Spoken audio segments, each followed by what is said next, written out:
कदम साहेबांना त्यांनी आपलं मनोगत व्यक्त करावं। जोरदार टाळ्या झाल्या पाहिजेत।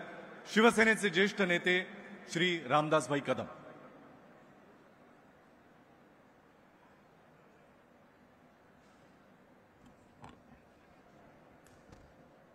गो ब्राह्मण प्रतिपालक हिंदवी स्वराज्य संस्थापक सिंहासनाधीशित जाणता राजा छत्रपती शिवाजी महाराज की, छत्रपती शिवाजी महाराज की जय। शिवाजी जय भवानी।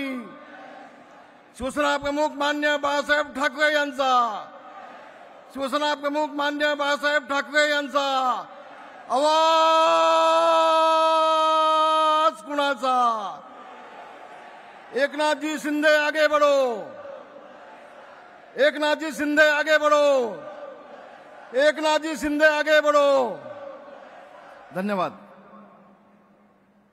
आता मला वाटतं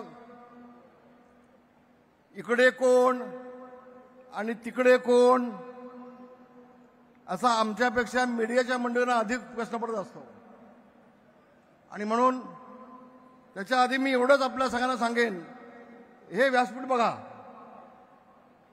हे व्यासपीठ बघा।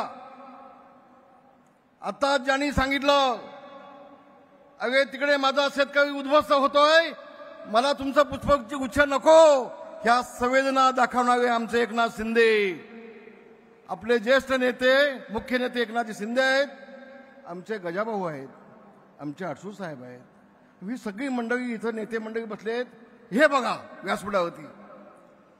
आणि मगाशी येता येता मी माध्यमामध्ये पाहिलं, तिकडचं व्यासपीठ पाहिलं आणि तिकडचे नेते पाहिले, वायकर साहेब मला हसायला आलं, वायकर साहेब मला हसायला आलं। एक वेळचं ते शिवसेनेचं व्यासपीठ, कुठे दत्ताजी साळवी, कुठे दत्ताजी नलावडे, कुठे अमरराव जोशी, कुठे नवलका साहेब, कुठे वामनराव महाडिक साहेब, कुठे आमचे सरपोतदार साहेब। आणि आत्ताचं व्यासपीठ पाहिलं ते शिवाजी पार्कचं, मी वाईट वाटलं, डोळ्यातून पाणी आलं। उद्धवजी तुम्हाला मुख्यमंत्री पदाचा हव्यास होता, हव्यास,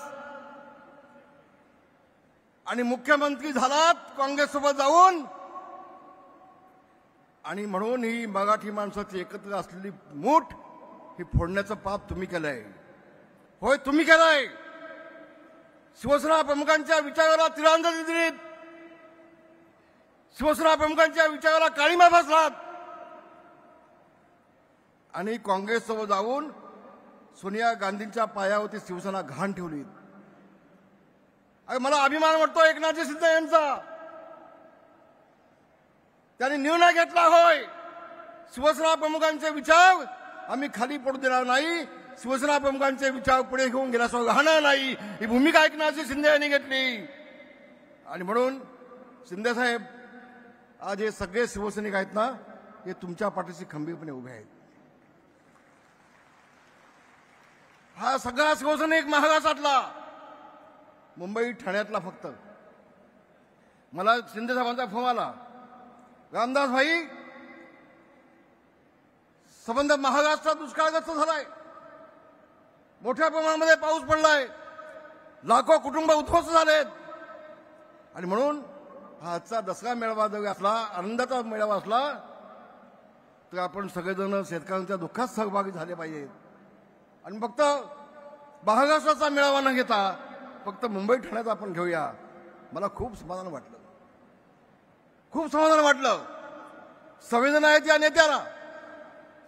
अगं मी तर म्हणेन, इथे जे सगळे दिसत आहेत ना, हे सगळे आमचे मावळे आहेत, हे सगळे भगव्या झेंड्याचे शिपाई आहेत, हे सगळे शिवसेना प्रमुखांचे कडवे सैनिक आहेत, हे सगळे छत्रपती शिवाजी महाराजांचे मावळे आहेत।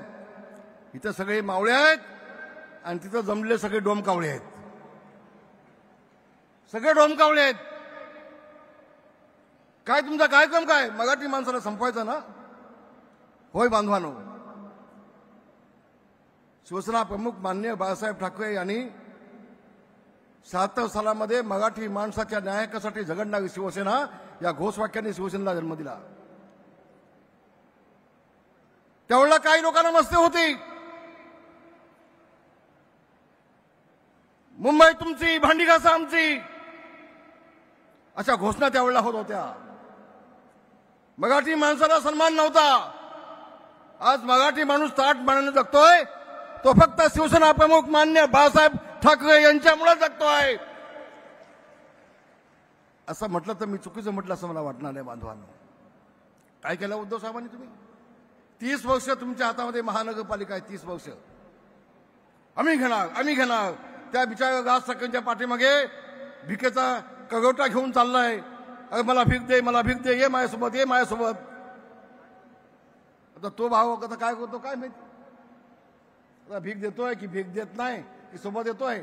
पण एवढं सांगेन, 2 भाव नाही, आणखी इकडे तिकडे कुठे असलेले 10 भाव सोबत असले तर मुंबईतला मराठी माणूस उद्धव ठाकरेला राजकारणातून कायमचा गाडल्याशिवाय राहणार नाही. हा विश्वास माझ्या मनामध्ये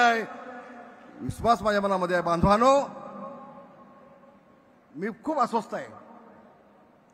30 वर्षामध्ये माझा मुंबईतला मराठी माणूस, मग तो लालबागचा असू देत, तो दादरचा असू देत,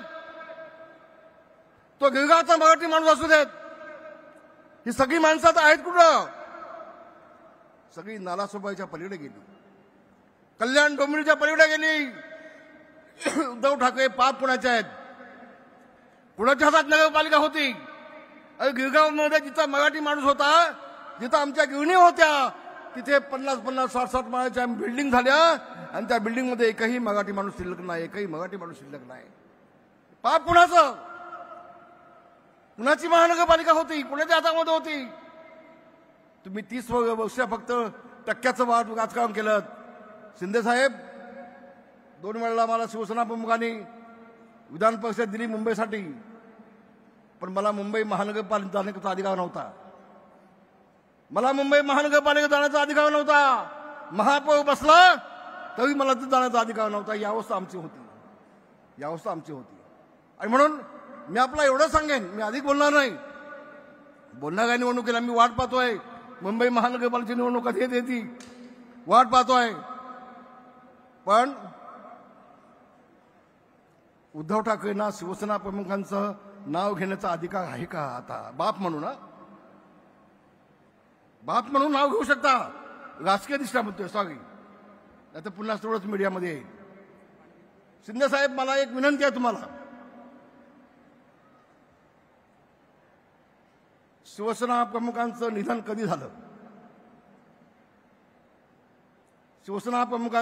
कधी झालं आणि त्यांची बॉडी किती दिवस मातोश्रीमध्ये ठेवली होती कडा माहिती. जबाबदारीने बोलतोय, मोठं विधान करतोय. होय, शिवसेना प्रमुखांच्या वती उपचार करणारे डॉक्टर आहेत. आज त्या डॉक्टरांना विचारून घ्या, डॉक्टर पगारांना विचारून घ्या, 2 दिवस शिवसेना प्रमुखांची बॉडी का ठेवली होती उद्धवजींनी? तुम्ही काय अंतर्गत चाललं होतं तुमचं? आम्ही खाली बसलो होतो. 8 दिवस आम्ही मातोश्रीच्या बाकड्यावर मी झोपलोय. 8 दिवस मातोश्रीच्या बाकड्यावर झोपलोय. सगळं कळत होतं.